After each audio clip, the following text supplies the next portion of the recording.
right, so when we go shopping for a new outfit or dress for a special occasion, you may not realize it, but a powerful group of people have already influenced what we're about to buy. I'm talking about the army working behind the scenes 24/7, dressing some of the biggest names in Hollywood. They are celebrity stylists. We've actually welcomed a few to our show. La Roche, Ty Hunter, my own stylist, Emmy-nominated stylist Eric Neiman, who dresses me every day. Stylists are the ultimate gatekeepers in fashion who can make or break an upcoming designer. And today, we have one of the biggest power brokers in the business, the celebrity stylist who's dressed some of the biggest stars. Kaylee Cuoco, Demi Moore, Carrie Hilson, just to name a few. He's been called one of the most powerful stylists by The Hollywood Reporter. He knows how to create a look, but a moment is what he's famous for. Please welcome to the stage, Brad Goreski!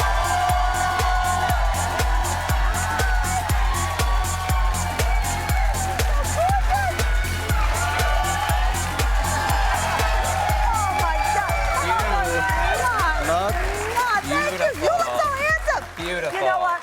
You are a true stylist because you always pivot to the clients. Look at you. You come out here looking amazing. Thank you. And you pivot to what I'm wearing. Can you believe? Can we just get another moment for this gown? Oh, my gosh. How beautiful.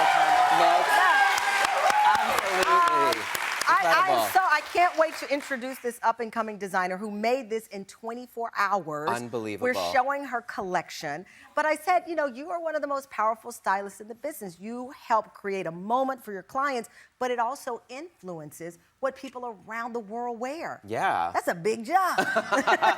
It is, and you know, but I love it so much. Yeah. You know, it's like, I just want my clients to be happy at the end of the day. I love being around clothes. I love being around the women that I get to work with, and it's like I'm living a dream. You know. You know, I read a quote where you talked about your father, and you said, and I'm paraphrasing, your father didn't understand necessarily what you wanted to do, but he supported it and gave you the freedom to do that. Yeah. I think that's beautiful. You know, round of applause for my dad. Yeah. You know, my family, I was always into fashion. I grew up in a very small town in Canada, and my parents never said, don't wear that. You know, you can't walk out the door looking like that. My dad would say, like, speed it up, we're not going to a fashion show. That's what he would say, and I'd be like, I am. I don't know where you guys are going, but I am going to a fashion show, which was the IGA grocery store in Port Perry, Ontario, walking up and down those aisles, you know? How did you, I asked Adrienne, when did she know she had a great voice? When did you know you had an eye? Because is it an eye that a good stylist has? What is it? You know, I've just always loved clothes, and I've always loved fashion. Like, I was reading Vogue magazine at a very young age. Yeah. I had the supermodels all over my walls. I was playing with Barbie as like a young boy. You said Barbie was your inspiration, so the movie for you must have just been like going to heaven. My God. I was like, she's alive. Finally, they're all alive. And I had the opportunity to work with Margot Robbie once, and she was lovely. But it was Barbie. She was always going to a red carpet event. I didn't know that that's what it was, but she was always dressed up going somewhere. My mom taught me how to braid hair. Oh. So I like braided Barbie's hair when it was a really special event.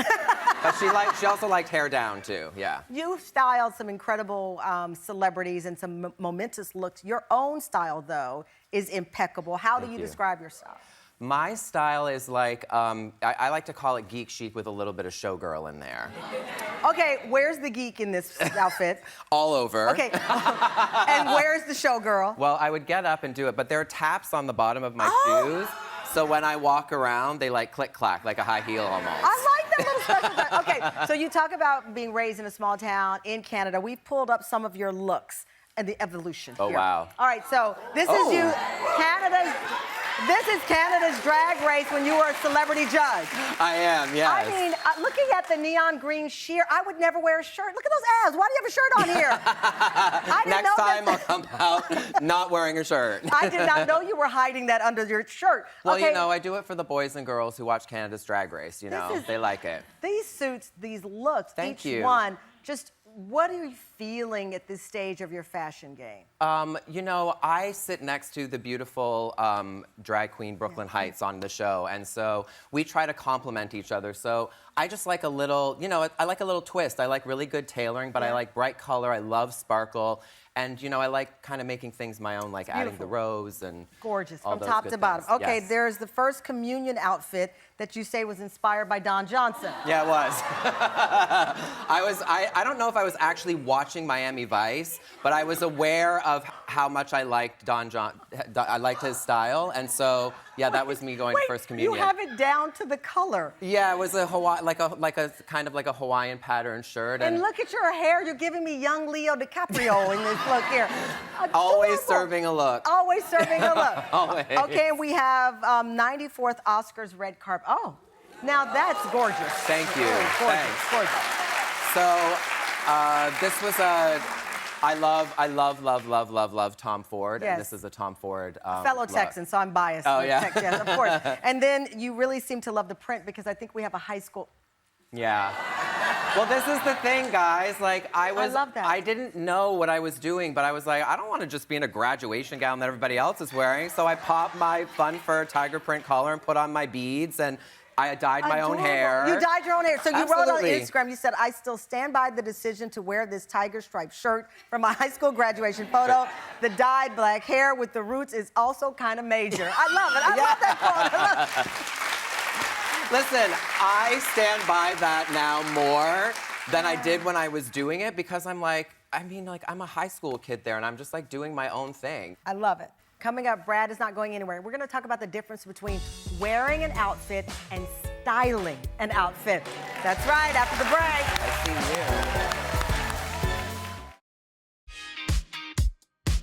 you. I am absolutely loving the idea of more in fashion, and I would say a pretty good example of that is Demi Moore, who I style. She wore a Balmain gown to the Feud premiere in New York City on Monday night, and honey, it's the definition of more. Demi Moore in More. Welcome back. We are having a day of up-and-coming fashion design with one of the top celebrity stylists in the world, Brad Goreski. The look on Demi, tell us about it. Take us through this. It's a masterpiece, by the way, masterpiece. Thank you. Well, that was designed by Balmain, by Olivier Rousting, and it was, I was looking. We got the dress code, which was black and white, and so I was doing my research, and I saw Balmain had done a lot of black and white in their collection, and I texted the PR person, Miguel, and he was like, what do you think of this? And I was like, what do I think? How quick can you get it from Paris to my studio? And she tried it on, and she was like, this is the one. And This you is said it. she's just a dream person to work with. I've been working with Demi for over a decade now, and she is one of the most extraordinary humans I've met in my life. Gosh, that She's is wonderful. I feel that way from afar. She's my best friend in my head, by the way. And best friend, can you give me that dress now? I have to tell you, you really are a loyal person and you love long relationships. You've been with your husband 22 years. That's You've right. been together Yeah. 22 years. Yeah. 22 years. 22 years, 23 in July, and it's like, it's magic. I've spent. That's us as parents' house in Queens. I've spent. I'm 46 years old. I've spent half of my life with him, and it's like it's a beautiful thing to have your person with you for that long. I know that, and your person watching you rise. Look, I love this. Wait, that looks like the shirt you wore to your communion I know, on that right? one. All right, so we were saying about so many casts are having a big moment. The Color Purple cast have just been rocking the red carpet. Look at that. That was beautiful. Margot Robbie. Yes. Going back to your love of Barbie, Margot Robbie having such a big moment that the stylist So for the tour has come out with a new book wow. capturing all of the looks from when she was promoting. Fabulous. So I'm curious, you have great insight, great advice. People don't know the difference, and I don't know if I really know the difference between styling a look and wearing. What is the line? How do you know when something is styled? So wearing the look is basically just putting on, whatever you've purchased. But styling it is how you put your own spin on it. You know, you can do that with accessories, you can do it with your glam, with your hair and makeup, you can do it, with other garments, obviously. What is your one weapon that you suggest to people? My one weapon is to do what you want to do. Right. Like dress how you want to dress. Dress how you want to dress. I think the great thing about having so much inspiration is that there's so much to look at and so much to get inspired from. But the other thing is who do you want to project out there in the Right. world, you know? And do that unapologetically. Well, you are an extraordinary Thank human, you. and all Thank of the you. success is deserved. Thank you. Thank you so much. Thanks. Give it up Thanks, for guys. Brad Thank you so much. Goreski. Look for his looks on all the runways, and of course at the Oscars.